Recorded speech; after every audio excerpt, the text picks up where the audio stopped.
Welcome everybody to the Bush and Me show. We are back. Took a week hiatus, but I did have a video for you guys last week, a brief one. Gave out the Atlanta Falcons money line. That was a winner, and also warned you guys about fading the public. A lot of people out there are talking about, they want to be on Vegas's side. They just blindly fade the public. Well, this is the best year for the public ever in the history of gambling. So Vegas has been taking a hit. Just to give you an idea, the last 5 seasons, the public has gone 48.7% after through 5 weeks. That's if you were a $100 gambler, you'd be down $6,871 over that period. This year, though, $100 better. This year, there's 62%, so the public is winning at a high rate. $100 better, taking all the public plays, would be up $1,287 through 5 weeks. Nice little side business. Well, Vegas doesn't stay in business by losing. So if you're going with that trend or that logic, at some point in time, it's fitting to change back into Vegas odds. We like to use the word regression. There will be some regression. I'm not mad at that. I missed you last week. We might as well go ahead. Talk about that. I missed you last week, big guy. So we're back at it. We're back on the saddle this week. I missed you too, man. Virtual hug. There it is. You kids, you people couldn't see it, but I could feel it. You felt it? Pause. Give me your first game. Let's get it rolling. Oh man, let's get into it. We're going up to the Windy City, man. The Chicago Bears, man. Shout out to them. Getting the dub against the Commanders in a commanding way. Come on, come on now. The Vikings are favored by 2 in Chicago. They're favored even without Justin Jefferson if that playmaker.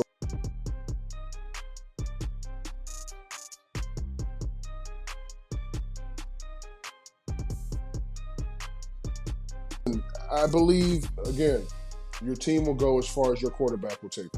Justin Fields has done a 180 from earlier in the season. I'm loving the way that he's making himself into that dual threat that he kind of was last year. You've seen him starting to get a little bit more comfortable over the last couple weeks. He was playing a little bit better last year. He come out this year, new coach. Things just didn't really look all that well.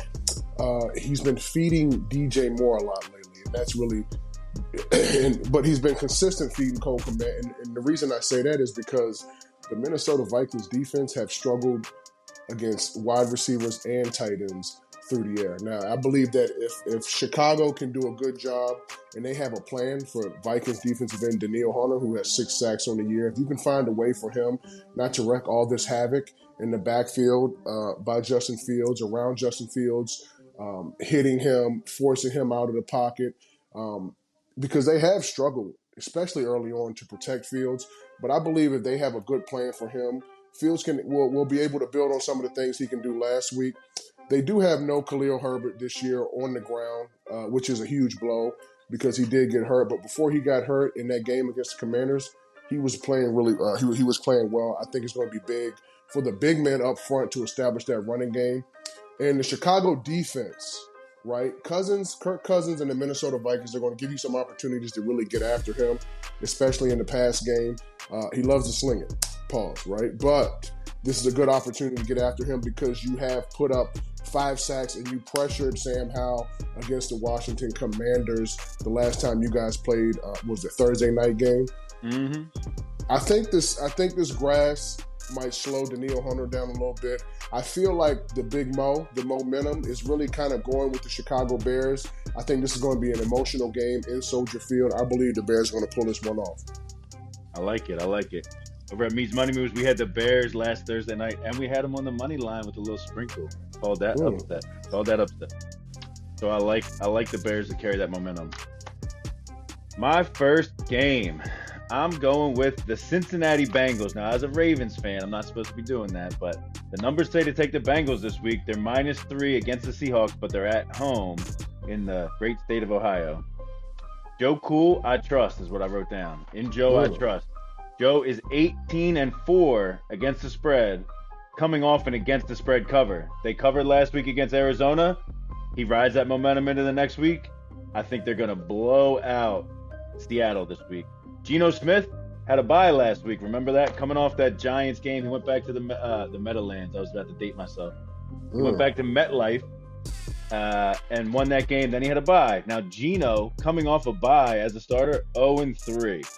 So he doesn't really. He's known for staying late, studying. Maybe he takes that bye week to kick back, put his feet up. We don't know.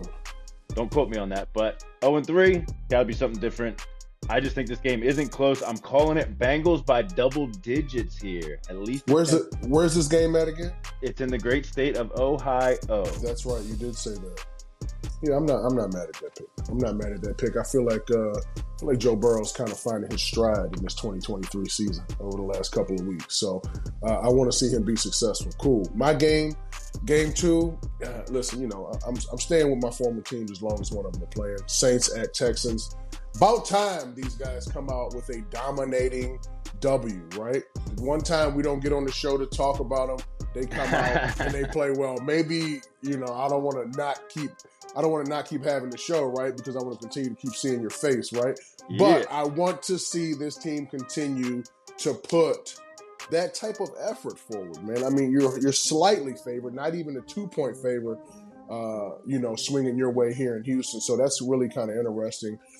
Saints defense has done a great job really of keeping this team in every single game because our offense has been really subpar. I mean, let's be real. The quarterback hasn't been able to consistently find his targets. Mike Thomas is doing his thing, really coming back and getting back to his old self. The run game, maybe averaging 3.5 yards a carry, even since Alvin Kamara did come back. I mean, since he's come back, that running average has went up, and I believe that that whole relationship between Carr, his receivers, tight ends are taking a hit with a couple of injuries, but AK is back. I'm excited to see how they continue to really get in here and mold together moving forward. This offense has to step up like this defense has been. Again, the team with the best quarterback, your quarterback play is going to tell you exactly where you want to go. And the more I hear about this quarterback from Texans, and I hear people talking about it, and then I get to see clips, and then I get to watch a game or two on him, and I really like this guy. This is a guy, he protects the ball really well. No interceptions for a rookie in the first 5 weeks of the season. That's probably unheard of. From a guy who started from week 1, played every single snap, no interceptions. I just like that in the quarterback, obviously, right? But here's another thing that's really interesting. No sacks given up, no sacks taken in the last 3 weeks. And you got my dog Laramie Tunsil back on the blind side. Well, he came back last week, but you should feel a little bit more protected, right? Because he's been one of the best tackles in this league. Really since he's gotten that opportunity to play this left tackle position in the league. Because when he first came in, he was playing left guard. I was playing right guard with Miami. So it's really good to see how he's flourishing. Neither one of these teams really runs the ball well. You see, that's my dog. That's my dog. I've had to tell you to stop name dropping so much because you love getting your name out there. You love boosting yourself up by name dropping. That's just who you are, though. That's why you're my guy. Get back to your pick. Get back to my pick. Listen, Nola, defensively, you gotta step up again. Offensively, they got to be more efficient, right? Get these guys more involved, Derek Carr. But I believe that this game is really going to come down to quarterback play. But I'm going to give the Saints the edge just based on defense. I believe they're going to generate that first interception off of C.J. Stroud this week. Give him his first slight welcome to the NFL moment. I got the Saints going down to Houston. It's a little sentimental for me. This is where I got my first opportunity, my first start in Houston. So I want them to bring it home, not for those reasons, but just because this team has the tools, man. So let's get it going, especially my big dogs up front. Need tissue? No, not yet. My first start, man. It's my first start, man. I'm messing with you. All right. I have a pick in this game as well, so I'll tell you what I think about what you just said. Don't you go against me. You know how that C.J. Stroud is playing very well right now. He is, I wrote it down right here, but he's playing the best defense he's going to face so far this year. Mm-hmm. Plus, fade the press. Anytime it's in the media, people start talking about things. They're like, oh, he hasn't thrown a pick. What do? Announcer jinx, right, is what they said. I wrote down first pick this weekend, and then you stole it from me. I'm sorry. I'm going with the Saints for the first time in 2023. Bush and me are on the same side. We'll see if that's a good thing or a bad thing. But here's a stat for you. Since 2018, I think that's post Bushrod. You were 2017 your last year there, right? It was 2018. Thanks for doing your homework on me. Okay. Well, honestly, I didn't think you had to do homework on me since we were friends. You know what I'm saying? Since cut that out, edit it. Ready? Since your last year in New Orleans in 2018, the Saints are 31-13 straight up on the road. That's the second most profitable team during that time frame. So you might say that was under Sean Payton, yada yada. But Allen's a Payton guy. Like, it's pretty much the same regime there. They got the same culture. 31-13 is a phenomenal stat. Second most profitable to the Bengals. So you stole the who dat and you stole that from them. But anyway, actually we did. We're not talking about that. Moving right along. Who day? So they're used to winning on the road. I think they're going to do it here. Stroud will continue to play well, but I think that's a great defense. I mean, look at what happened last week. It was a close game. Offense wasn't really doing anything on either side, Patriots or Saints, and the defense made a big play to spark and change that game around, and they never looked back. I think the same type of thing's going to happen this week. Closer game. I think Houston will keep it close, but I said the Saints win in a close one. I like it. What's your best bet, big dog? Well, you know, we down here in South Beach, dog. We're down here in South Beach. Panthers. They're still winless, correct? Correct. Last team. Not a good week to face the Miami Dolphins.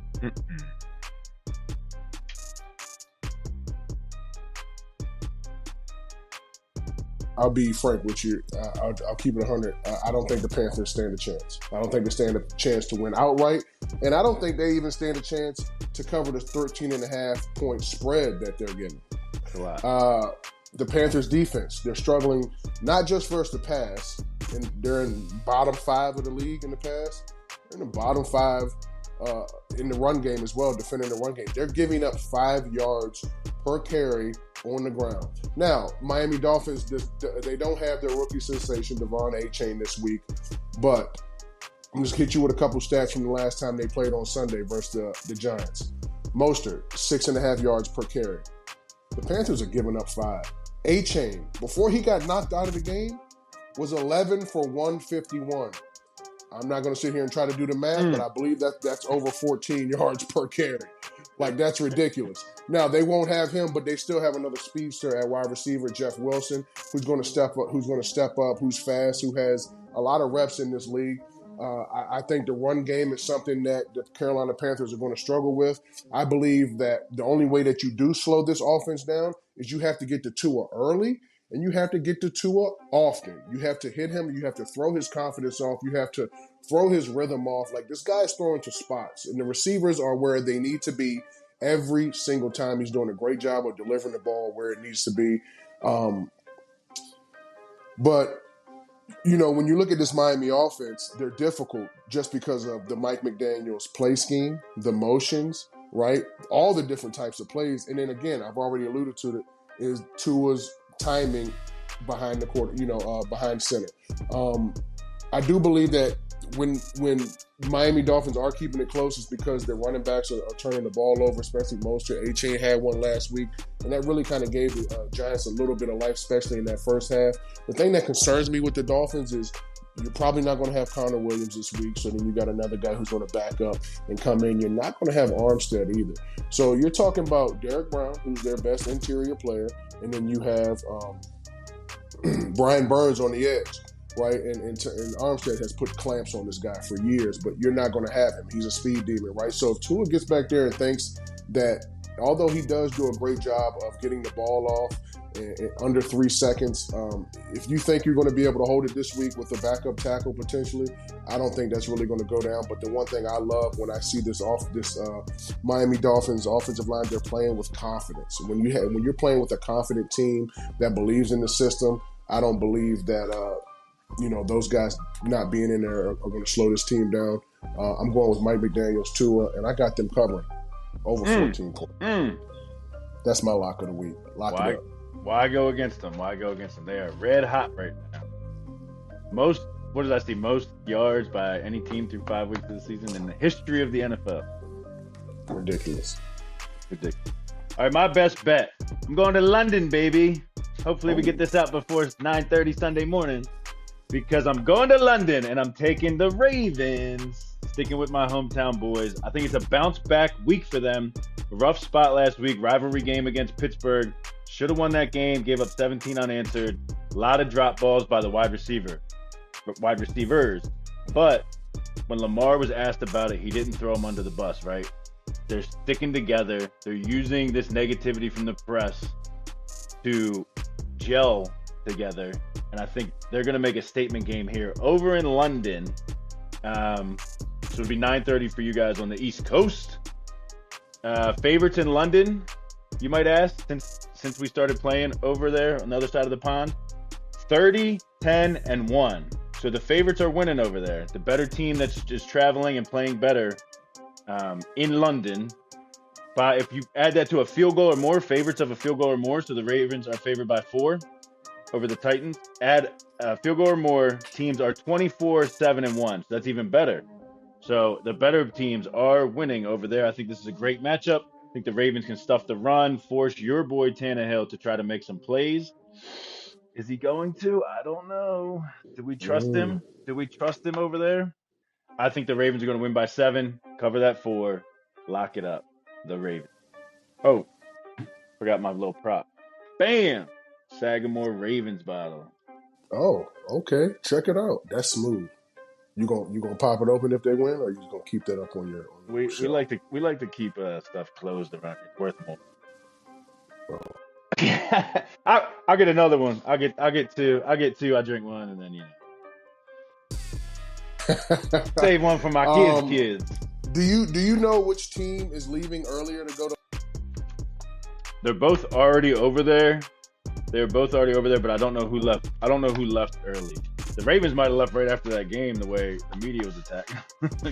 Yeah, listen, yeah. In the media, first off, why is the media coming down so hard on Lamar Jackson? Like, if you just go back and look at the game, it ain't on all. It's not on Lamar Jackson. I mean, this guy had 2 touchdown possibilities. 2 touchdown possibilities that were that fell through somebody else's hand. You're talking about multiple first downs. Like, let's not sit up here and have these headlines. Are the Ravens getting their money's worth out of Lamar? You goddamn right you're getting their money's worth, because 80% of the teams out there would love to have a Lamar Jackson on their team. This is a guy, and I'm so glad you said that, to your point, right?